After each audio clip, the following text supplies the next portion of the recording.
রিশাদ হোসেন সম্প্রতি টাইগার ক্রিকেটের আলোচিত নাম। লেগ স্পিনের সাথে বিধ্বংসী ব্যাটিংয়ের কারণে রিশাদ দলের তুরুপের তাস। প্রতিপক্ষকে আটকে রাখার পাশাপাশি আগ্রাসী ব্যাটিংয়ে চাপে রাখতে পটু এই তরুণ ক্রিকেটার।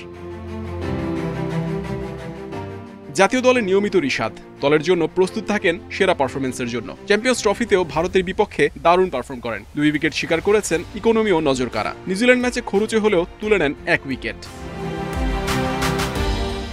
জাতীয় দলের জন্য নিবেদিত প্রাণ রিশাদ। ব্যাটে বলে অবদান রাখতে চান সবখানেই। বিপিএলে প্রাইম ব্যাংকের হয়ে খেলছেন, সেখানে সর্বোচ্চটা দেওয়ার প্রত্যয়। না, আমাদের জন্য সব ম্যাচই একটা বিগ ম্যাচ। তো লিজেন্ড অফ রূপগঞ্জ, আবাহনী বলেন, যে টিমে বলেন না, কারণ আমাদের জন্য সব ইম্পর্টেন্ট খেলা। তো আমরা নর্মাল যে ম্যাচগুলো আছে ওই ম্যাচের মতো এবার প্রিপারেশন নিয়েছি, বাট ইনশাল্লাহ টুমোরো ইনশাল্লাহ জিতবো। আগের ম্যাচ তো ঐতিহাসিক একটা ম্যাচ ছিল, ওমন একটা ম্যাচ খেলার পর কালকের ম্যাচে আসলে কতটা অনুপ্রেরণা খেলোয়াড়দের কাছে? না, অবশ্যই লাস্ট যে ম্যাচটা খেলছি সবার কনফিডেন্স লেভেল অনেক হাই আছে এবং ওই কনফিডেন্স থেকে আমরা ইনশাল্লাহ চেষ্টা করবো যে ধারাবাহিক ধরে রাখার জন্য। আপনি তো জাতীয় দলে নিয়মিত, যখন প্রিমিয়ার লিগ এখন যখন খেলেন তখন আপনার পার্সোনাল পরিকল্পনা আসলে কেমন থাকে?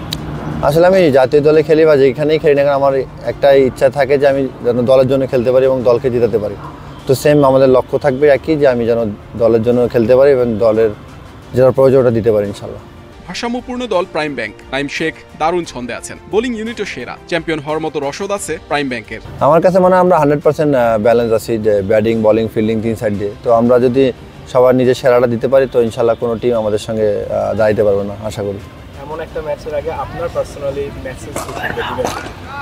আমার মেসেজ একটাই থাকবে যে আমরা সবাই যেন এক হয়ে খেলতে পারি, 11 জন যেন মাঠে ইনভলভ থাকে, 100% দেয় এবং যে যার প্রসেসে খেললে হবে ইনশাল্লাহ। বিপিএল দিয়ে নিজেকে প্রস্তুত রাখছেন রিশাদ। জিম্বাবুয়ের বিপক্ষে টেস্ট স্কোয়াডে সুযোগ পেলে সেরাটা দিতে চান জাতীয় দলের জন্য।